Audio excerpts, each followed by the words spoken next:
Hello viewers, मैं हूं सरताज sir और आप देख रहे हैं सरताज सर की क्लास। सो गाइस, आज है रविवार और एक बार फिर से मैं आपके लिए लेकर आया हूं Sunday comment box doubt class की एक और कमाल की वीडियो। और लास्ट संडे में किसी वजह से कहीं बिजी था, संडे कमेंट बॉक्स वीडियो नहीं डाल पाया। तो मुझे पता चला कि आप मुझसे कितना प्यार करते हैं और सेशन का आप कितना वेट करते हैं। आपने इतने सारे कमेंट किए कि वो सेशन क्यों नहीं आया, आज वीडियो क्यों नहीं डाली। हम वेट कर रहे थे। आई एम रियली सॉरी कि मुझे जरूरी काम था, एक मैं वीडियो नहीं डाल पाया, बट लेकिन मुझे पता चल गया कि आप कितना वेट करते हैं इस वीडियो का, संडे वाली का। तो बिना देर के फिलहाल शुरुआत करते हैं। प्यार पढ़ता हूं, आपके प्यारे प्यारे कॉमेंट देता हूं, उनके जवाब, और जो भी चीज आपको काम की लगे, लगता है कि ये काम आएगी, उसे नोट कर लेना, कॉपी पेन लेकर बैठ जाइए। तो पहला कमेंट मैंने पिक किया है इंडिया मोटिवेशन का। लिखते हैं, sir I look forward to be you, really I am big fan of you. मैं आपका बिग फैन हूं। आउटस्टैंडिंग टीचिंग वे, आपका टीचिंग वे बहुत अच्छा। मैं आपसे पूछना चाहता हूं, how can you improve vocabulary, हम अपनी वोकैब यानी वर्ड मीनिंग पावर कैसे इंप्रूव कर सकते हैं।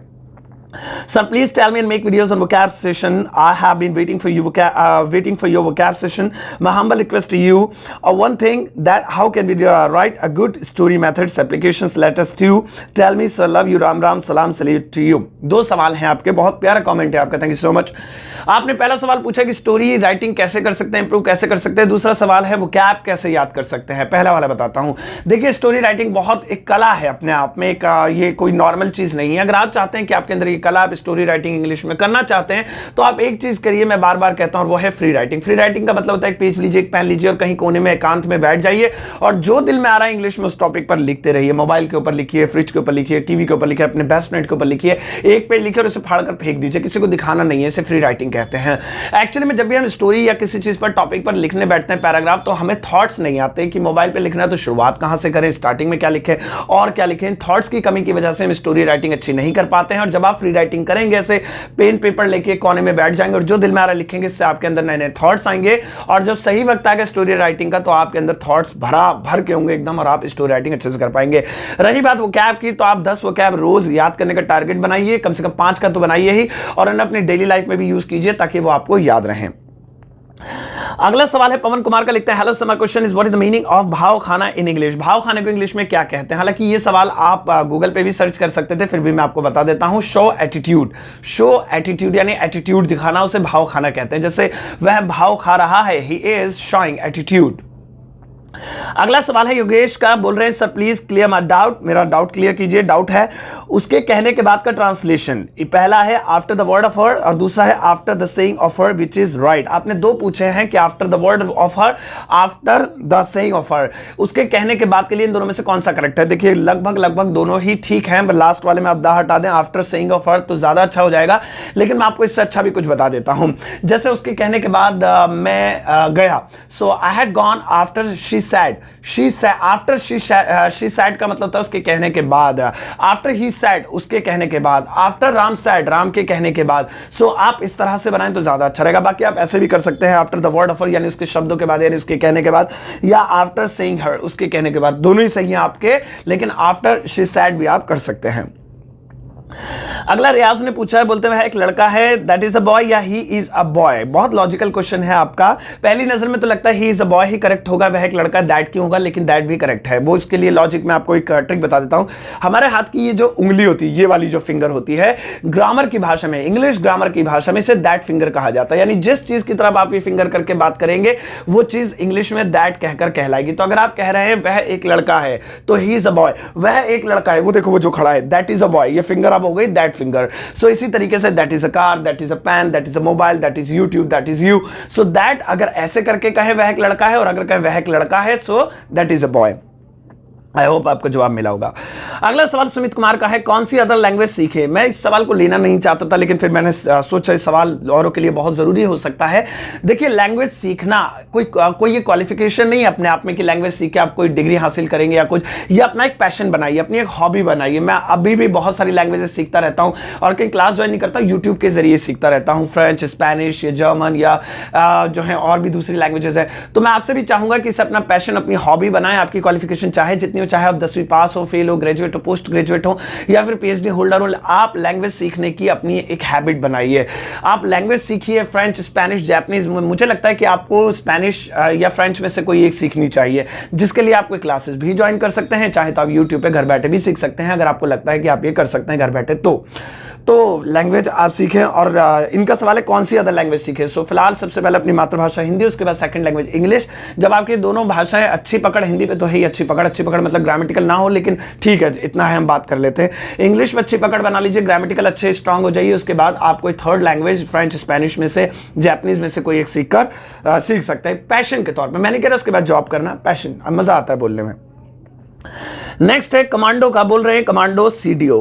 Good morning sir, very good morning, जय हिंद जय हिंद, भारत माता की जय, भारत माता की जय। सर मैं गोविंद कुमार सौ SAW जो कि BSF में हूँ।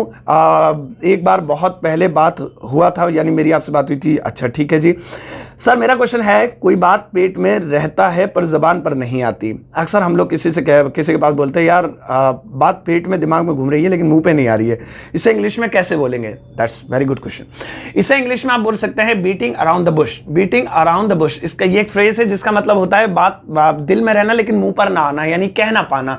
जैसे सामने वाला कुछ कहना चाहता है लेकिन दिमाग में है, मुंह दिल में है लेकिन कह नहीं पा रहा, तो आप उसे कह सकते हैं you are beating around the bush. क्यों भैया बीटिंग अराउंड द बुश कर, क्या दिल में, बोलो जल्दी से, मुंह पे क्यों नहीं आ रही तुम्हारे बात? तो आप ये फ्रेज गूगल पे भी सर्च करेंगे तो आपको मिल जाएगा। आप इसके एग्जांपल्स भी बहुत सारे देख सकते हैं, मैंने कई वीडियोस भी इस पे बनाई हैं। बाकी शुक्रिया आपका प्यारा सा कमेंट करने के लिए, प्लीज आप कमेंट किया कीजिए। अगला सवाल कंचन कुमार का है। कंचन कुमार, अच्छा, बोल रहे हैं सर काम चलाओ का इंग्लिश क्या होगा? काम चलाओ को आप टेम्परेरी इंग्लिश में बोल सकते हैं। ये काम चलाओ मोबाइल है, this is a temporary mobile. So temporary का मतलब होता है काम चलाओ। नेक्स्ट है कृष्णा का, बोले ग्रामर को हमेशा के लिए याद कैसे करें? वेरी गुड, बहुत बढ़िया क्वेश्चन। ग्रामर की कोई गोली, दवाई, इंजेक्शन तो नहीं आता कि अस्पताल में जाए ग्रामर के 2 इंजेक्शन लगा देना सुबह शाम वाले, तो काश ग्रामर ऐसी हो जाती। बट इससे भी बढ़िया एक दवाई मैं आपको बता देता हूं, और वो है टीचिंग। कि आप अपने मोहल्ले में, अपने घर में बच्चों को टीच कीजिए, ग्रामर पढ़ाइए, tense, active passive modals, narration, जो भी चीज है जो ग्रामर में आप पकड़ बनाना चाहते हैं, तो यकीन मानिए कि बुढ़े भी हो जाएंगे आप तो आपके दिमाग से ग्रामर नहीं निकलेगी। टीचिंग ही इसकी एकमात्र दवा है। सुभाष ने पूछा है, सर मैं इससे पहले 9 क्वेश्चन पूछ चुका हूं लेकिन आपने शामिल नहीं किया, लगता है आप मुझसे नाराज हैं। सुभाष मैं आपसे क्यों नाराज होऊंगा, मैं तो आपसे बहुत प्यार करता हूं।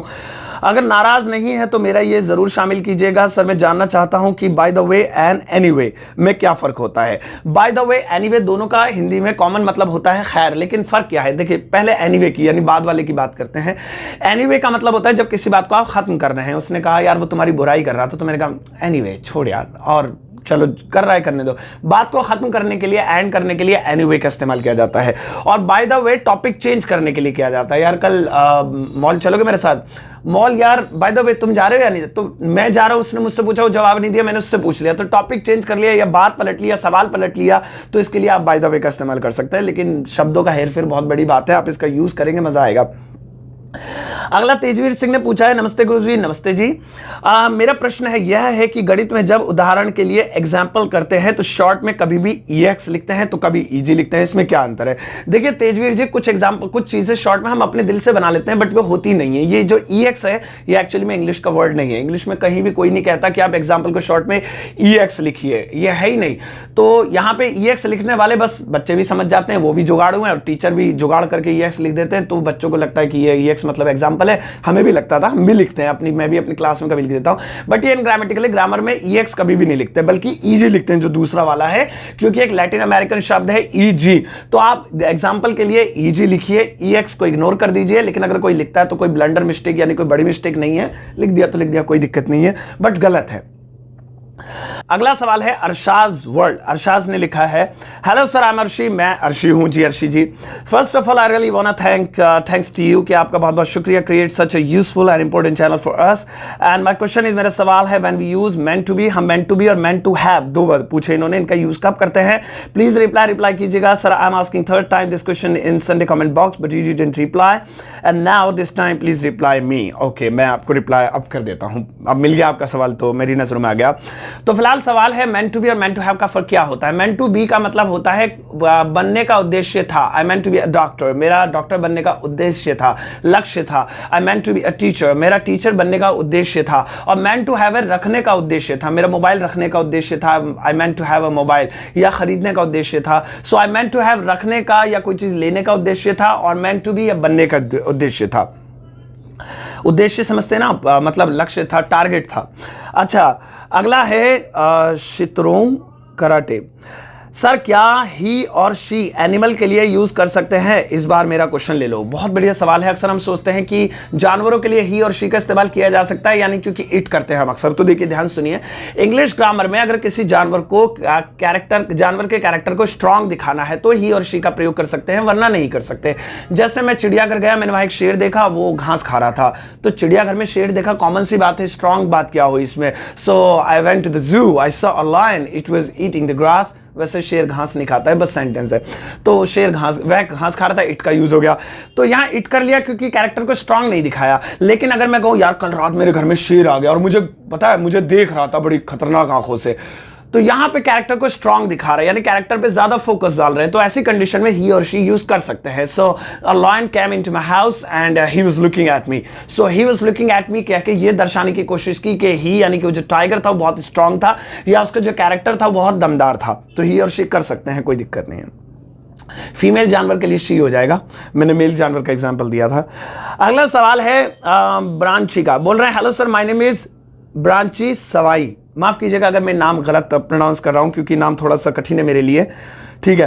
I like your teaching style, मुझे आपका टीचिंग स्टाइल बहुत पसंद है। मेरा क्वेश्चन, मेरा सवाल है, what is the difference between among, इनके बीच डिफरेंस क्या है? अच्छा, difference among, who asked, who did you ask, what happened, what did you happen, so please tell me, I am really confused, यानी कंफ्यूज्ड होना हूं मैं। दिस टाइप ऑफ सेंटेंसेस, इस तरह के सवालों को लेकर देखिए, दो तरह की इंग्लिश होती है। एक होती है अनग्रामेटिकल इंग्लिश, एक ग्रामेटिकल इंग्लिश, यानी जो ग्रामर के हिसाब से बिल्कुल प्योर हो, और एक अनग्रामेटिकल होती है जो ग्रामर के हिसाब से प्योर ना हो लेकिन स्पीकिंग में बोली जाती है, इसलिए इंग्लिश स्पीकिंग कहा जाता है, बोलचाल वाली इंग्लिश। तो बोलचाल वाली इंग्लिश में सही हो तो उसे भी रॉन्ग नहीं कहेंगे। बस आपका कंफ्यूजन यही है कि वो इनग्रामेटिकल शब्दों को देखकर आपको लग रहा है कि ये तो गलत है, फिर ये लोग बोलते क्यों है? जैसे अक्सर हम बोलते क्या हुआ, व्हाट हैपेंड बोल देते हैं। सो व्हाट हैपेंड तो ग्रामेटिकली रॉन्ग है, व्हाट डिड हैपन होना चाहिए, क्योंकि हेल्पिंग जब तक नहीं लगेगी तो वो इंटरोगेटिव बनेगा ही नहीं। बट इन भी आप स्पीकिंग के लिहाज से अगर नजरिए से देखेंगे तो ठीक है, तो आप इसमें कंफ्यूज मत होइए।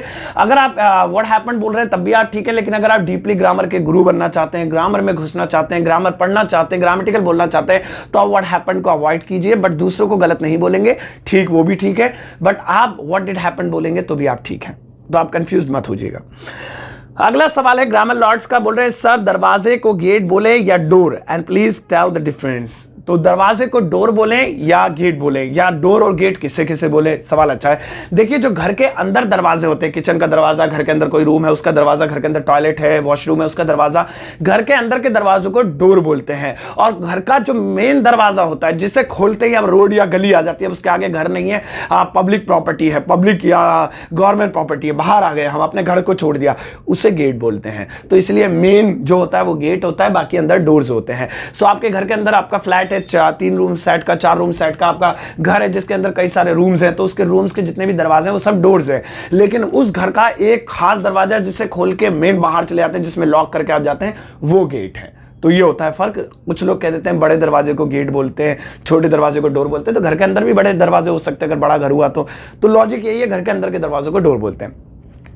So guys, thank you so much प्यार प्यारे कमेंट्स करने के लिए। आई एम श्योर कि आपको आपके सवालों के जवाब सही से मिले होंगे। आई एम सॉरी जिनके सवाल छूट गए, मैं कोशिश करूंगा उनके कमेंट्स में ही जाकर उनके जवाब देने की। लेकिन आज सवाल पूछना मत छोड़िएगा प्लीज। आप हर सैटरडे को मेरे कम्युनिटी सेक्शन में पोस्ट डलती है आस्क योर क्वेश्चन नाम से, उसमें आप अपना सवाल पूछ सकते हैं, जिसे मैं संडे कमेंट बॉक्स वीडियो में पिक करता हूं। तो आप अपने प्यार प्यारे सवाल पूछते रहिएगा, आप ही की वजह से तो ये शो, ये वीडियो, ये जो सेशन चल रहा है। And thank you so much for your love. अब कल आने वाली है एक जबरदस्त वीडियो, से जरूर देखिएगा। और आजकल व्यूज कमा रहे हैं, प्लीज आप वीडियो को शेयर कर दिया कीजिए। क्या जाता है शेयर करने में, एक आपको पहले लाइक बटन दबाना है, फिर उसका लिंक कॉपी करके आपको आपके व्हाट्सएप ग्रुप में शेयर करना है। फेसबुक पे अगर आप हैं तो वहां पर जाके अपनी वॉल पे शेयर कर दीजिए। प्लीज़ कर दिया कीजिए, क्योंकि मैं देखो आपके लिए बैठकर गर्मी में एसी होते हुए भी उसे बंद करना पड़ता है, क्योंकि आवाज़ रिकॉर्ड माइक में कैच होती है, सब चीज़ें, तो सब बंद करके गर्मी में बैठ के आपके लिए वीडियो रिकॉर्ड करनी पड़ती है। तो प्लीज़ ना कर दीजिए मेरे लिए, ठीक है। चलिए फिर मिलता हूँ अगले सैटरडे को। फिलहाल मिलूंगा स्पीकिंग की कोर्स से रिलेटेड कल की वीडियो में, और संडे वाली वीडियो में अगले संडे को। तब तक के लिए रेस्ट करते रहिए, टेक केयर, बाय।